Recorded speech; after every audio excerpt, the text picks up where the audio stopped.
Alright, I'm going to go into the next chapter, chapter 13, Deep Magic from the Dawn of Time. So I'm in the Toyota Prado.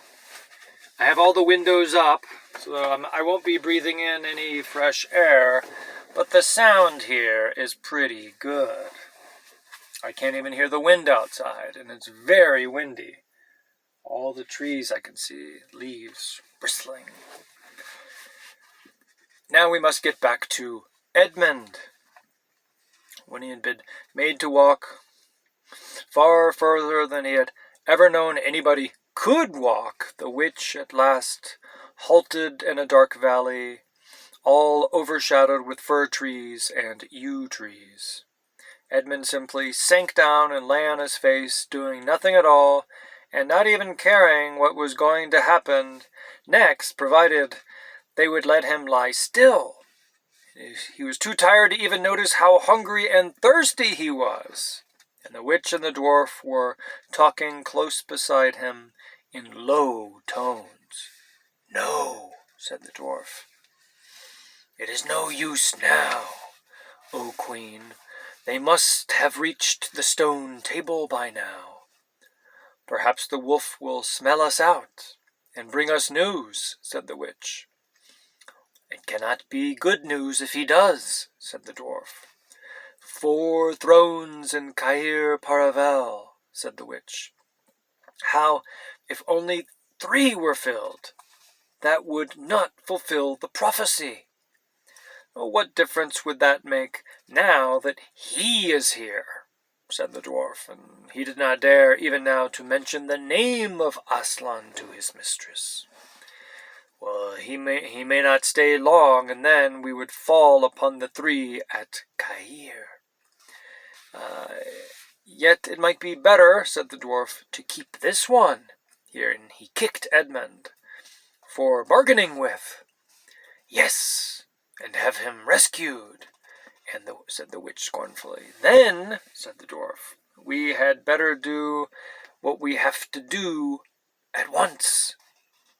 "And I would like to have done it on the stone table itself," said the witch. "That is the proper place. But that is where it has always been done before. It will be a long time now before the stone table can again be put to its proper use," said the dwarf. "True," said the witch, "and then, well, I will begin." And at that moment, with a rush and a snarl, a wolf rushed up to them. "I have seen them. They are all at the stone table. With him. They have killed my captain, Mogrim. I was hidden in the thickets and saw it all. One of the sons of Adam killed him. Fly, fly." "No," said the witch. "There need be no flying. Go quickly, summon all our people to meet me here as speedily as they can. Call out the giants and the werewolves and the spirits of those trees who are on our side. Call the ghouls and the bogles, the ogres and the minotaurs. Call the cruels, the hags, the specters, and the people of the toadstools. We will fight. What? Have I not still my wand? Will not their ranks turn into stone even as they come on? Be off quickly. I have a little thing to finish here while you are away." And the great brute bowed its head, turned, and galloped away. "Now," she said, "we have no table. Let me see, we had better put it against the trunk of a tree." Edmund found himself being roughly forced to his feet. Then the dwarf set him with his back against a tree and bound him fast. He saw the witch take off her outer mantle. Her arms were bare underneath. Her arms were bare underneath it and terribly white. Because they were so very white he could see them, but he could not see much else. It was so dark in this valley under the dark trees. "Prepare the victim," said the witch, and the dwarf undid Edmund's collar and folded back his shirt at the neck. Then he took Edmund's hair and pulled his head back so that he had to raise his chin. And after that Edmund heard a strange noise. Whiss, whiss, whiss. For a moment he couldn't think what it was. Then he realized it was the sound of a knife being sharpened.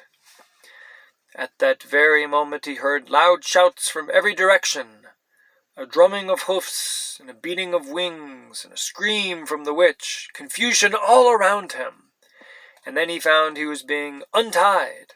Strong arms were round him, and he heard big, kind voices saying things like, "Let him lie down. Give him some wine. Drink this. Steady now, you'll be all right in a minute." And then he heard the voices of people who were not talking to him, but to one another. And they were saying things like, "Who's got the witch? I thought you had her. I didn't see her after I knocked the knife out of her hand. I was after the dwarf. Do you mean to say she's escaped? A chap can't mind everything at once. What's that? Oh, sorry, it's only an old stump." But just at this point Edmund went off in a dead faint.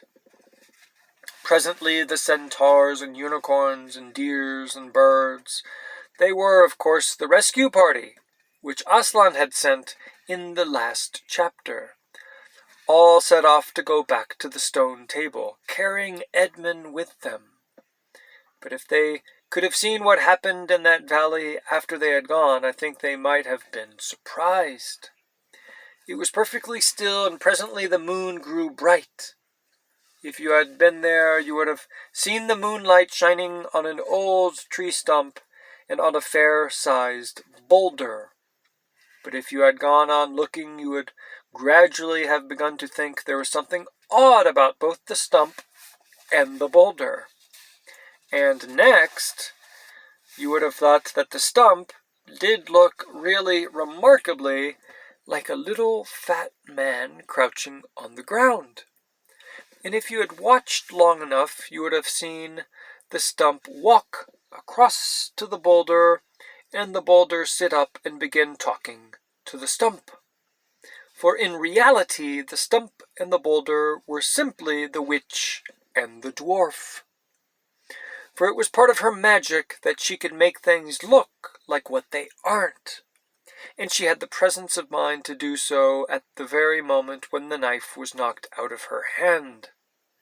She had kept hold of her wand, so it had been kept safe, too. When the other children woke up next morning, they had been sleeping on piles of cushions in the pavilion. The first thing they heard from Mrs. Beaver was that their brother had been rescued and brought into camp late last night, and was at that moment with Aslan.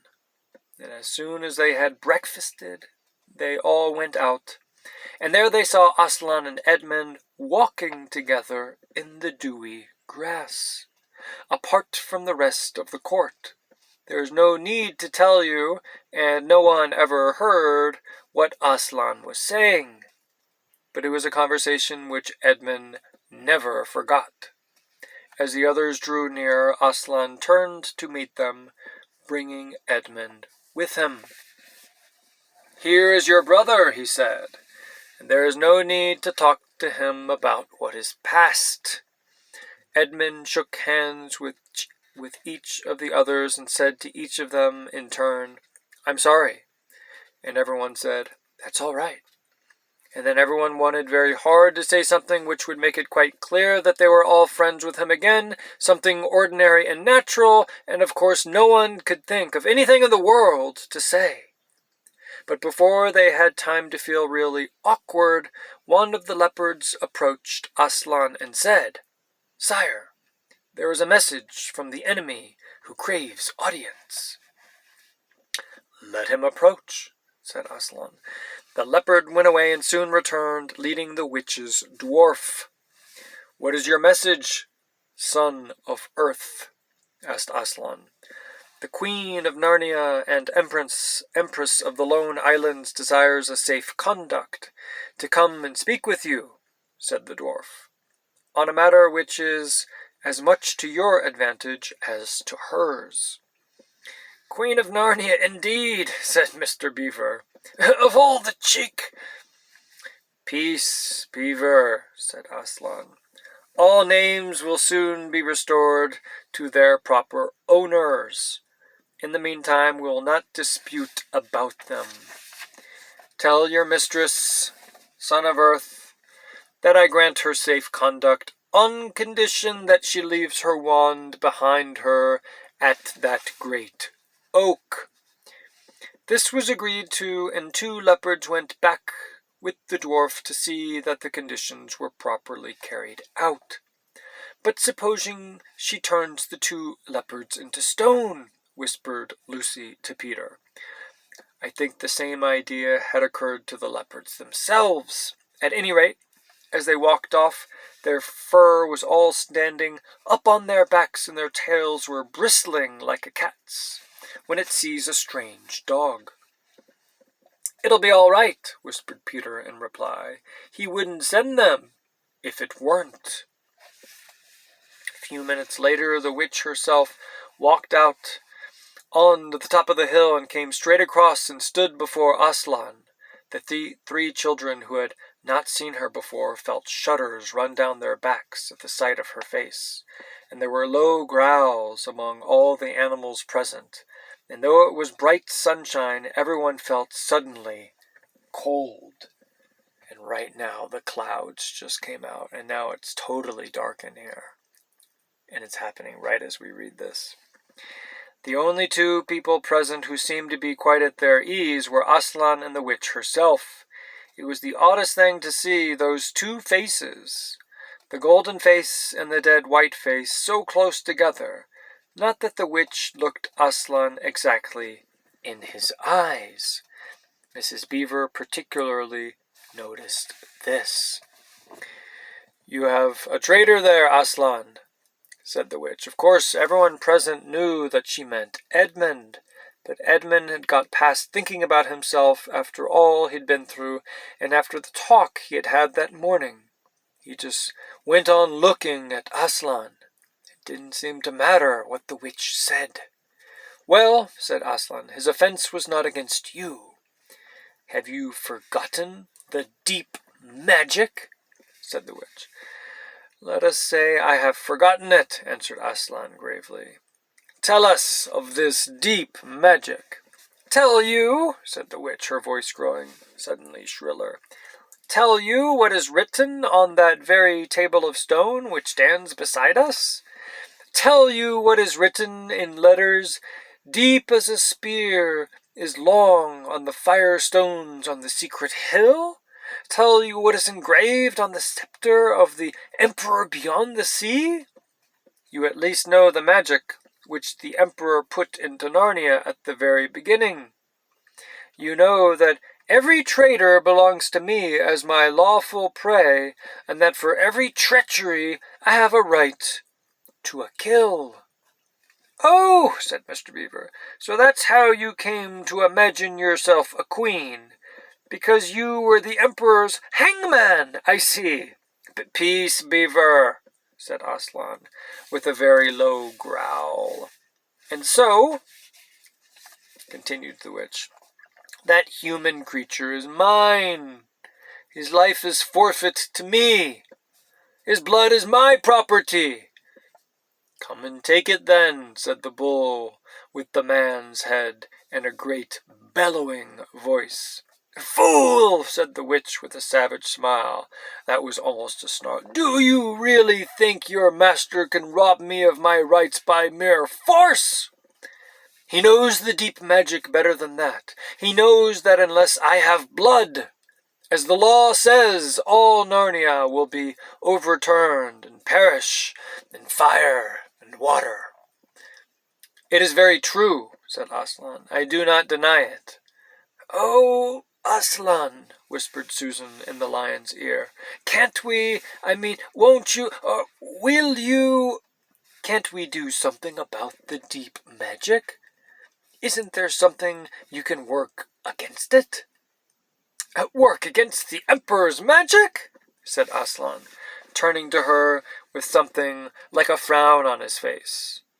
And nobody ever made that suggestion to him again. Edmund was on the other side of Aslan, looking all the time at Aslan's face. He felt a choking feeling and wondered if he ought to say something. But a moment later he felt that he was not expected to do anything except to wait, and to do what he was told.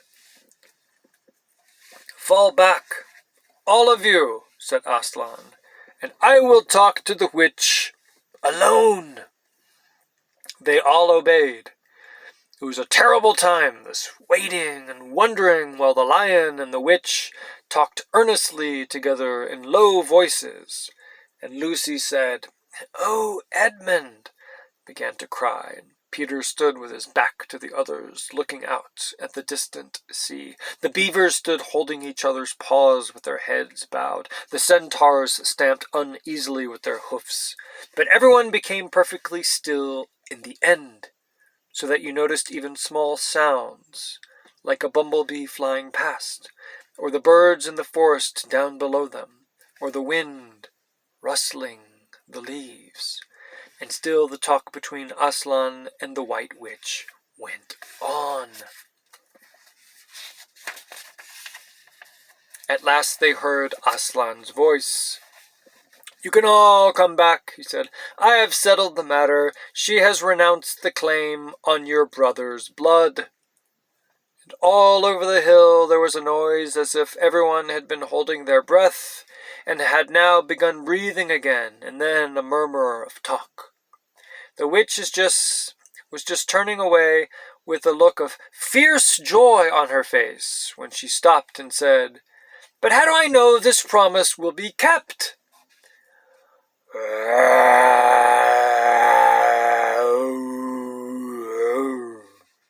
Roared Aslan, half rising from his throne, and his great mouth opened wider and wider, and the roar grew louder and louder, and the witch, after staring for a moment with her lips wide apart, picked up her skirts and fairly ran for her life. So a deal has been made. We don't know what the deal is yet, but we do know that Edmund's life has been spared. But we do know that there must be some kind of appeasement or sacrifice, because she said with the deep magic it has to do with the spilling and the letting out of blood. And what does the enemy want? Blood and death.